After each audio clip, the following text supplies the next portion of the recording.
If you're the kind of person who is a big supporter of the NHS, or you've had family who've had fantastic treatment on the NHS, you won't hear anything bad said about the NHS, maybe you work for the NHS, today's video probably isn't for you. You've got two choices. Either don't watch it at all, because I am going to say quite a lot of negative stuff about the NHS based on the experiences I've had with my family over and over again. Your other option is to watch it and understand that maybe this organisation that everyone seems to talk about as if it is the greatest organisation in the history of the world and can do no wrong, maybe is fundamentally broken and needs a complete rethink and fixing. Either way, if you're just going to be here to troll or tell me why I'm wrong or tell me why I'm a monster or tell me about how they helped great granny, you know what? They might do that stuff. I'm sure they do that stuff. But they are failing my family, and that's what this video is about. So firstly, apologies, my voice is still ruined, which is why I'm all croaky and everything. That's not the NHS's fault. That's flu's fault. And I can't blame the NHS for that. What I can blame the NHS for, though, is the fact that Sproglet, wee little 12-year-old autistic boy, you've met him on the channel before, he's got various issues going on at the moment that are related to the fact that he is autistic. The two big ones we're currently dealing with. As you know, he's not been to school in over a year. He just refuses. We think it's an anxiety thing, but we can't get a doctor to see him to actually diagnose anything. We've got an appointment set up with a child psychologist, maybe, or child psychiatrist. I don't know the difference. See, I'm part of the problem. But that they can't do that until sometime mid-February. And I've asked CAMS, the Children's Mental Health Service people, to explain why that's the case. And apparently in Lincolnshire, the second biggest county in the UK, in an entire month, there is only mental health provision for disabled children for 2 days a month in Lincoln, 1 day a month in Grantham, and 4 afternoons a month in Boston. So that means in an entire month, in the second biggest county in the entire country, there are only 5 days of disabled child mental health provision. And the only one that's doable for us really would be Grantham or Boston.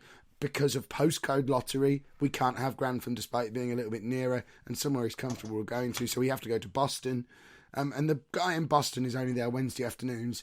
Full-time teacher, can't do Wednesday afternoons. We've been down this road before. It's one of the reasons I'm looking to stop all that and go professional with this kind of stuff, so that I can get to these appointments a little bit more often. That part, not the NHS's fault. It's funding. It's awful. They should just have a doctor available whenever people need one, and I don't really get why that can't be the case. But that's one issue that's going on at the moment. But the big issue, the reason I wanted to make this video today, is the fact that, again, related to his autism, probably related to his anxiety as well. He has issues with food, definite eating disorder, despite the fact that we've never seen a dietitian, despite being referred to one maybe 2 years ago. He literally just eats crisps, the odd biscuit, maybe a bread roll here and there, and lives on caffeine-free Diet Coke. And when I say crisps, I don't mean you can give him any crisp. I mean, he'll eat salt and vinegar Walker's crisps. And they're the only crisps he'll eat. Don't give him a different flavour. Don't give him a different brand. He'll know, and he won't eat them. So that's all he eats. Which obviously is far from ideal. We'd love to be able to do something about that. If you've got any suggestions how, we'd love to hear them. Because believe it or not, we've tried giving him other things to eat, which is all doctors ever suggest to us. So we want to see a dietitian. We've been referred to one, but for whatever reason haven't been able to see one. His paediatrician, his children's specialist doctor, only sees patients in school now. Now, if you recall, he's not going to school. He's not been to school for over a year, which means he's not seen his paediatrician for nearly 2 years. And there's no way to see them because the only time you can see them is at school, and because he's not there, he can't see them. But we can't get him there because we need to see the other doctor first to try and deal with the anxiety, to get him some medication for that. And we can only see that doctor on a Wednesday afternoon when I'm at work. They won't come out to see him. They won't provide transport. I either have to take an afternoon off work or we have to wait until the school holidays. There's no way around that. So straight away, brick walls with 2 doctors. Well, this eating thing has become more of an issue just recently because he started losing weight. He's lost about 10 pounds in the last 2 or 3 weeks. We've made his social worker aware. We've made the CAMS specialist nurse aware. They've asked us to monitor his weight. They've said that we need to get this dietitian referral again. And they've suggested we go and see our GP in order to get another referral to a dietitian. Now, that's easier said than done because our GP doesn't take appointments. They're part of this big surgery where there's maybe 15 doctors in there.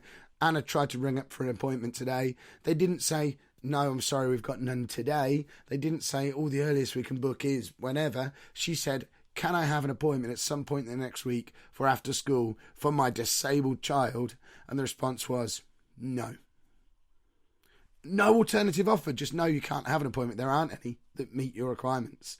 So we ended up just going in anyway, doing what we normally have to do, the emergency see any doctor at the end of their shift daily, which involves turning up at the surgery at 4 o'clock. We were finally seen by a random doctor just before 6 o'clock. So straight away we've got an autistic child who's had a 2-hour waiting room wait. He's bored out of his mind. He wants to go home, but finally we're getting to see a doctor. We just need to get in there, assume they've read his file, assume they've read the notes that we told them when we checked in with the receptionist, or even just hope that they'll listen to what we've got to say and will just give us the referral to a dietitian, which is all that we need.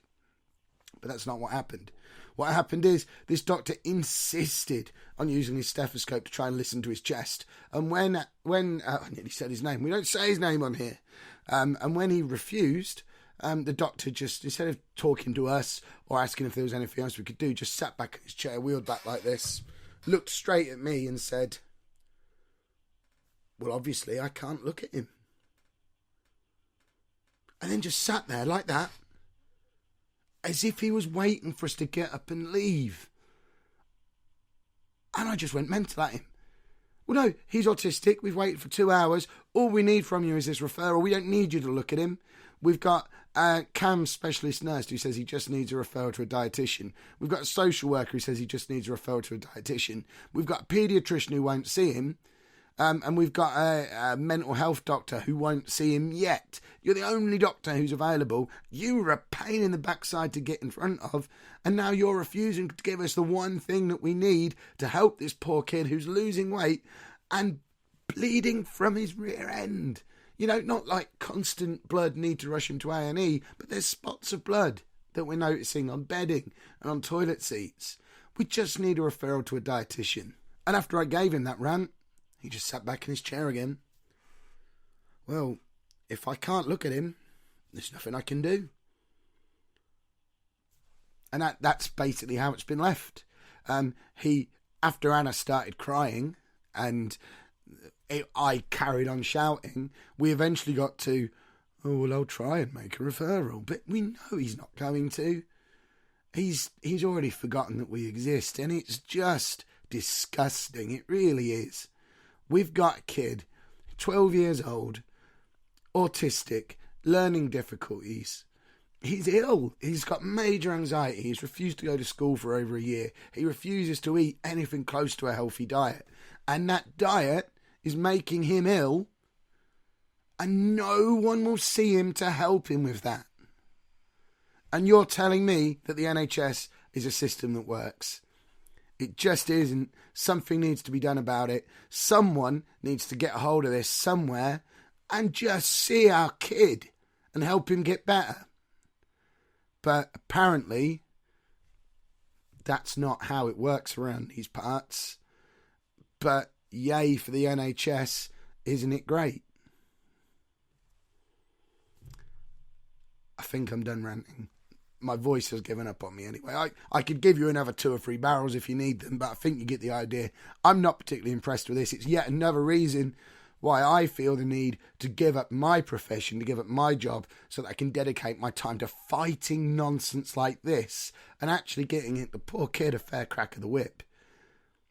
It's not enough for me to battle this in the evenings and at weekends. I need to be able to march him into the doctor's first thing tomorrow morning when I should be at work and refuse to leave until someone does what they're supposed to do.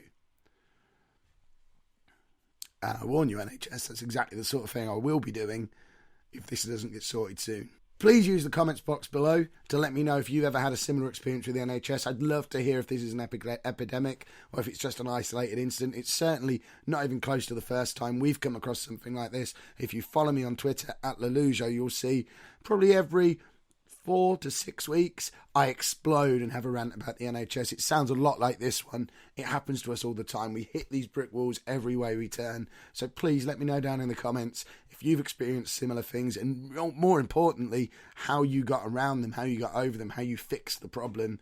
And please, I don't ask this very often, but please, I would massively, massively appreciate it, whether you agree with this video, disagree with this video, want to argue with me, want to champion the cause. Please share this video everywhere where you are on social media. I need people to be aware that this is an issue, because if enough of us shout loudly enough, perhaps someone will listen and something will be done about it. Thank you very much for watching.